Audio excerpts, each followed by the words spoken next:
आज की क्लास में हम इंपोर्ट, एक्सपोर्ट और एक्सपोर्ट फॉर पे बात करेंगे। मैं हूं आपकी टीचर मुबीना बारी और आप देख रहे हैं एफर्ट फॉर सक्सेस।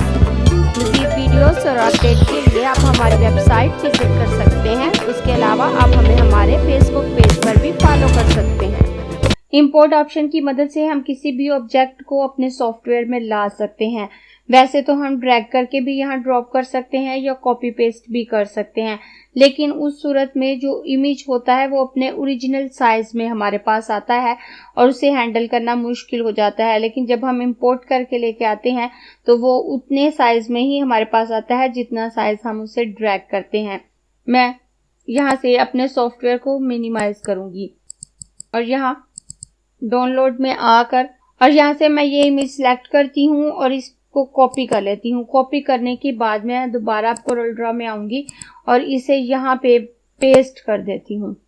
तो आप देखें ये कितने बड़े साइज में हमारे पास आया है और ये बहुत बड़ा इमेज है और इसे हैंडल करना हमारे लिए बहुत मुश्किल है। इसे वापस छोटे साइज में लेके आना और अपने डॉक्यूमेंट में यूज करना मुश्किल हो जाता है। मैं इसको डिलीट कर देती हूँ और डिलीट करने के बाद मैं फाइल मेन्यू पे आऊंगी और इंपोर्ट ऑप्शन पे क्लिक करूंगी।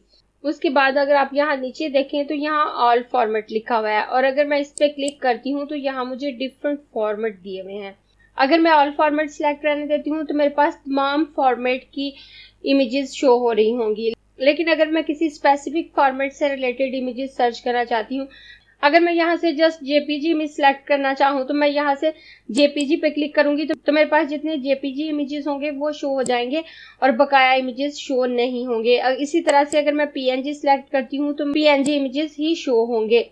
वैसे बेहतर यही है कि आप ऑल फॉर्मेट सिलेक्ट रहने दें ताकि आप तमाम इमेजेस को देखकर उनमें से अपनी पसंद के इमेज को इंपोर्ट कर सके। लेकिन अगर आपके पास बहुत ज्यादा इमेजेस हैं और आपको पता है कि आपने पीएनजी इमेजेस ही इंपोर्ट करने हैं तो आप यहाँ से पीएनजी पे चेक लगाएंगे तो पीएनजी इमेजेस आ जाएंगे। उसके अलावा कोई इमेज यहाँ पे शो नहीं होंगे।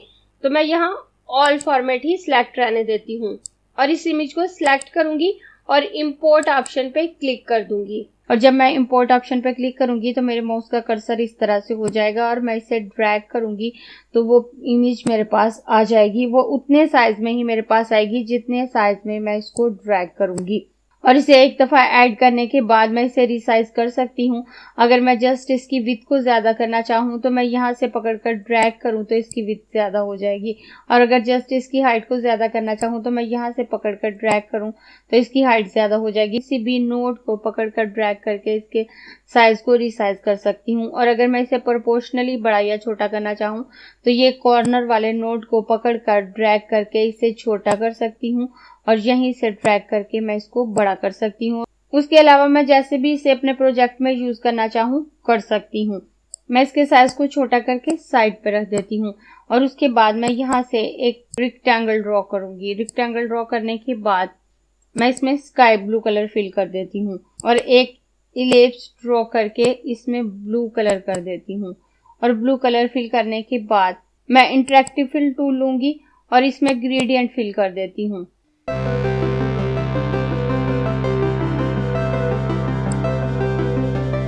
मैं अपने नीचे वाले रेक्टेंगल का कलर चेंज करके ऑरेंज कर देती हूँ और उसके बाद मैं इसमें कुछ टेक्स्ट लिख लेती हूँ।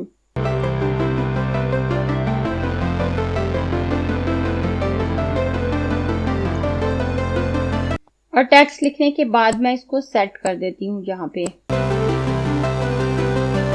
मैं अब इस टेक्स्ट का कलर ब्लू कर देती हूँ और टेक्स्ट को बोल्ड कर देती हूँ।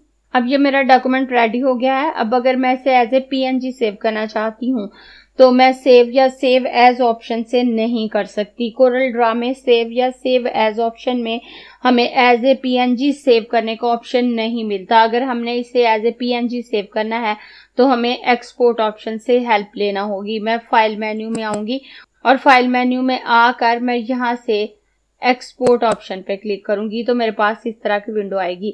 यहाँ मैं इसका नाम दे सकती हूँ। मैं इसे कोई भी नाम दे देती हूँ। मैं इसे एक्सपोर्ट नाम दे देती हूँ। तो आप देखें यहाँ पीएनजी पोर्टेबल नेटवर्क ग्राफिक उसने खुद बहुत पिक कर लिया है। अब मैं यहाँ से अगर इसके फॉर्मेट में चेंजिंग करना चाहूँ, मैं इसे एज ए जेपीजी सेव करना चाहूँ, यहाँ से कोई भी फॉर्मेट रखना चाहूँ मैं चेंज कर सकती हूँ। मैं इसे एज ए पीएनजी ही सेव करना चाहूंगी। वैसे मैं इसे अपनी मर्जी से किसी भी फॉर्मेट में सेव कर सकती हूँ, जितने भी फॉर्मेट यहाँ दिए हुए हैं। और मैं यहाँ से लोकेशन सेट कर सकती हूँ कि मैंने इसे किस लोकेशन पे सेव करना है। मैं इसको डेस्कटॉप पे सेव कर देती हूँ। अगर मैं कोई नोट साथ लिखना चाहूँ तो मैं लिख सकती हूँ। उसके बाद यहाँ मेरे पास सिलेक्टेड ओनली का ऑप्शन आ रहा है। अगर मेरे डॉक्यूमेंट में एक से ज्यादा ऑब्जेक्ट मौजूद हैं तो मैं किसी एक ऑब्जेक्ट को एक्सपोर्ट करना चाहती हूँ तो मैं सिलेक्टेड ओनली पे क्लिक करूंगी। अगर मेरा कोई इमेज सिलेक्ट नहीं होगा तो जितने भी इमेज हैं वो उनको एक साथ पिक कर लेगा। अगर मैं सिलेक्टेड ओनली पे चेक नहीं लगाऊंगी तो भी जितने इमेज हैं ये उनको पिक कर लेगा। इस वक्त मेरे पास दो ऑब्जेक्ट हैं। एक वो इमेज जो मैंने इंपोर्ट की है, तो वो ऑब्जेक्ट जो मैंने खुद डिजाइन किया है मैंने उसे सिलेक्ट किया हुआ है, तो मैं यहाँ सिलेक्टेड ओनली पे चेक लगाऊंगी और यहाँ से एक्सपोर्ट ऑप्शन पे क्लिक कर दूंगी तो मेरे पास इस तरह की विंडो आएगी और यहाँ मुझे मेरे डॉक्यूमेंट का व्यू नजर आ रहा है। अगर आप उसे जूम करके देखना चाहें तो देख सकते हैं। अगर आप उसे टाइल करके देखना चाहें तो देख सकते हैं। ये ऊपर जितने भी ऑप्शन है ये इसको व्यू करने के लिए हैं और आप जिस तरह से भी चाहें व्यू करके देख सकते हैं। और उसके बाद आप अगर यहाँ से कोई सेटिंग करना चाहें तो कर सकते हैं। यहाँ आपको कलर प्रोफाइल शो हो रही है। इस वक्त यहाँ आरजीबी कलर शो हो रहे हैं। अगर मैं इनको चेंज करना चाहूँ तो कर सकती हूँ। यहाँ पे इसकी ट्रांसपेरेंसी शो हो रही है और इम्बेड कलर प्रोफाइल पे चेक लगा हुआ है। यहाँ से सबसे जरूरी जो सेटिंग है वो इम्बेड कलर प्रोफाइल की है कि आप श्योर कर लें कि इस पे चेक लगा हुआ होना चाहिए जब अपनी फाइल को आप एक्सपोर्ट करें और उसके बाद आप ओके पे क्लिक कर दें तो आपकी फाइल एक्सपोर्ट हो जाएगी। मैं अपने सॉफ्टवेयर को मिनिमाइज करके दिखाऊं तो एक्सपोर्ट नाम से ये फाइल यहाँ पे आ चुकी है और अब ये एक पीएनजी फाइल है। मैं इसको क्लोज कर देती हूँ और दोबारा कोरल ड्रा को मैक्सिमाइज कर लेती हूँ और मैक्सिमाइज करने के बाद मैं इसको सिलेक्ट करूंगी और सिलेक्ट करने के बाद दोबारा फाइल मेन्यू में आऊंगी तो एक्सपोर्ट के बाद नेक्स्ट ऑप्शन हमारे पास एक्सपोर्ट फॉर का है। तो यहाँ से हम डिसाइड कर सकते हैं कि हमने अपने डॉक्यूमेंट को ऑफिस में ओपन करने के लिए सेव करना है, वेब के लिए या HTML के यूज के लिए। और यहाँ से मैं ऑफिस सिलेक्ट करूंगी तो मेरे पास अब बिल्कुल अलग पैनल आया है और यहाँ export for Microsoft office show हो रहा है। अगर आप इसे वर्ड परफेक्ट ऑफिस के लिए एक्सपोर्ट करना चाहते हैं तो आप ये ऑप्शन सिलेक्ट कर सकते हैं। मैं इसे माइक्रोसॉफ्ट ऑफिस के लिए सेव करना चाह रही हूँ तो मैं यहाँ माइक्रोसॉफ्ट ऑफिस रहने दूंगी। उसके बाद graphic should be best suited for capability, मैं यहाँ पे कैपेबिलिटी ही रहने दूंगी। अगर मैं चाहती हूँ कि इसमें एडिटिंग की जा सके तो मैं एडिटिंग अलो कर दूंगी, अदरवाइज कैपेबिलिटी रखकर मैं यहाँ से एक्सपोर्ट करूंगी। ऑप्टिमाइज फॉर प्रेजेंटेशंस, यहाँ मैं डेस्कटॉप प्रिंटिंग या कमर्शियल प्रिंटिंग रखना चाहूँ तो रख सकती हूँ। मैं प्रेजेंटेशन ही रहने दूंगी और उसके बाद मैं यहाँ से ओके कर दूंगी और यहाँ से मैं इसे लोकेशन दे दूंगी कि मैंने इसे कहाँ पे सेव करना है।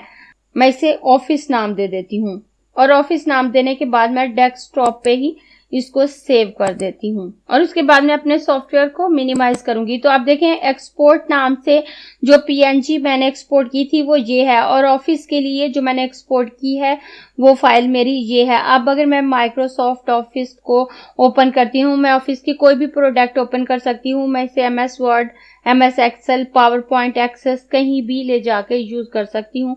मैं यहाँ से MS वर्ड को ओपन कर लेती हूँ और ओपन करने के बाद MS वर्ड को मिनिमाइज करूंगी और ऑफिस नाम की इस फाइल को ड्रैग करके यहाँ पे छोड़ दूं। अब मेरी ये फाइल MS वर्ड में आ चुकी है और मैं यहाँ से आसानी से इस पे वर्किंग कर सकती हूँ। और अब ये एज ए पिक्चर मेरे पास आई है क्योंकि मैंने एडिटिंग अलो नहीं की थी तो मैं इसकी एडिटिंग नहीं कर सकती। जो पिक्चर की फॉर्मेटिंग है वो मैं इस पे अप्लाई कर सकती हूँ, लेकिन अगर मैं एडिटिंग अलो करके इसको एक्सपोर्ट करती तो मैं इसमें एडिटिंग भी कर सकती थी। अब मैं इसको क्लोज कर देती हूँ और दोबारा कोरल ड्रॉ में आती हूँ। अगर हम अपने डॉक्यूमेंट को as a CDR file save करते हैं तो हम उसे माइक्रोसॉफ्ट ऑफिस की प्रोडक्ट में ओपन नहीं कर सकते, लेकिन अगर हम उसे एज ए PNG या JPG इमेज सेव करते हैं तो भी हम उसे MS वर्ड में ओपन कर सकते हैं। उसके अलावा अगर हम एक्सपोर्ट फॉर ऑफिस करते हैं तो भी हम इजीली इसे वहां पे ओपन कर सकते हैं।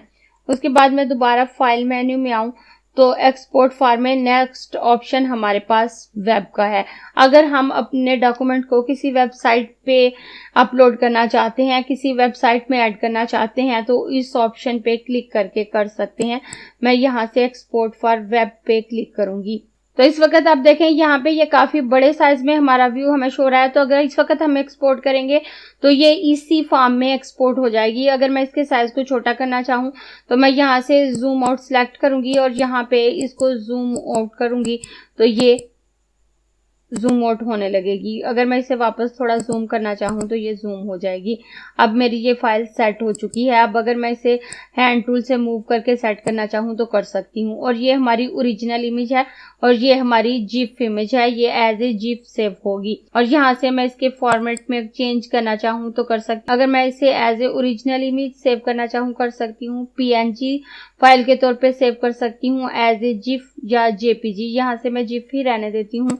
और उसके बाद कलर सेटिंग है तो यहाँ से ऑप्टिमाइजेशन सिलेक्ट है तो मैं इसे यही रहने देती हूँ। अगर मैं इसे चेंज करना चाहूँ तो कर सकती हूँ। और उसके बाद मैं यहाँ से सेव एज पे क्लिक करूंगी तो मेरे पास इसी तरह की विंडो आएगी। अब यहाँ से मैं इसे लोकेशन दे सकती हूँ कि मैं उसे किस लोकेशन पे सेव करना चाहती हूँ। मैं डेस्कटॉप ही रहने देती हूँ और मैं यहाँ पे इसका नाम WE रख देती हूँ। और WE रखने के बाद मैं यहाँ से सेव ऑप्शन पे क्लिक कर देती हूँ। और सेव ऑप्शन पे क्लिक करने के बाद मैं मिनिमाइज करूँ तो WE नाम से ये फाइल मेरे पास आ चुकी है। अब आप देखें ये तीनों सेम लग रही हैं लेकिन इनमें डिफरेंस क्या है। डिफरेंस मैं अभी आपको बताती हूँ।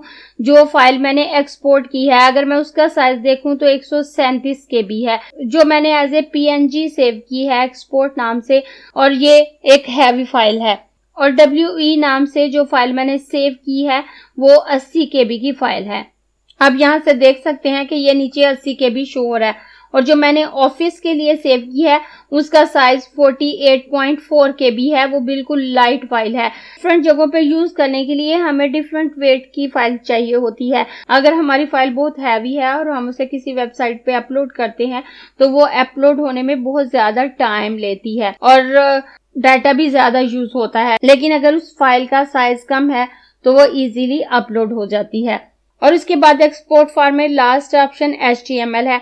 और अगर हम अपने डॉक्यूमेंट को HTML की कोडिंग में यूज करना चाहते हैं तो हम इस ऑप्शन से उसे सेव कर सकते हैं और वो कंपैटिबल हो जाएगी कि HTML कोडिंग में यूज हो सके।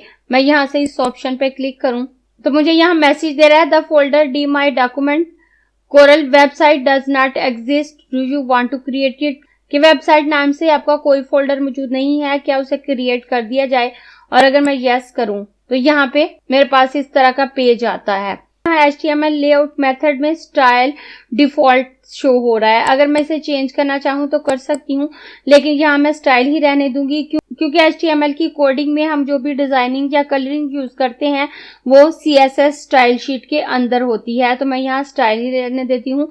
उसके बाद डेस्टिनेशन है और उसके बाद मैं यहाँ से इसे लोकेशन दे सकती हूँ कि इसको कहाँ पे सेव करे। यहाँ पे डिफॉल्ट वो डॉक्यूमेंट की लोकेशन शो कर रहा है और अगर मैं ब्राउज ऑप्शन पे क्लिक करूँ तो इसे अपनी मर्जी से लोकेशन दे सकती हूँ। मैं इसे डेस्कटॉप की लोकेशन ही दूंगी।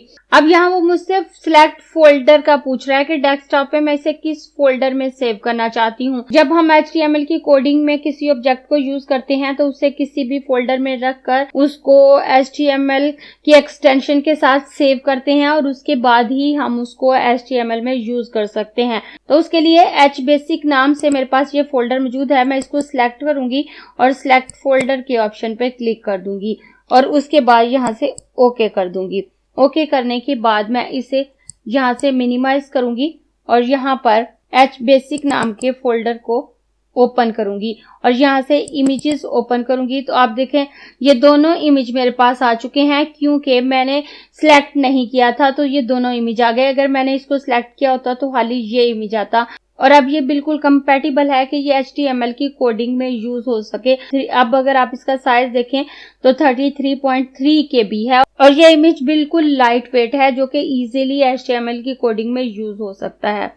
मैं इसको क्लोज करके वापस अपने सॉफ्टवेयर की तरफ आ जाती हूँ। इस तरह से आप किसी भी इमेज को इंपोर्ट कर सकते हैं और एक्सपोर्ट कर सकते हैं और एक्सपोर्ट करते वक्त आपने उसे जिस पर्पस के लिए यूज करना है उसी के मुताबिक आप उसको एक्सपोर्ट करें। अगर आपको ये क्लास पसंद आई है तो लाइक कीजिए, अपने दोस्तों के साथ शेयर भी कीजिए ताकि वो भी सीख सके। आप अपने क्वेश्चंस और व्यूज नीचे कमेंट बॉक्स में लिख सकते हैं और अगर आपने चैनल सब्सक्राइब नहीं किया तो प्लीज सब्सक्राइब कीजिए ताकि आपको आने वाली वीडियोस का नोटिफिकेशन फौरन से मिल सके।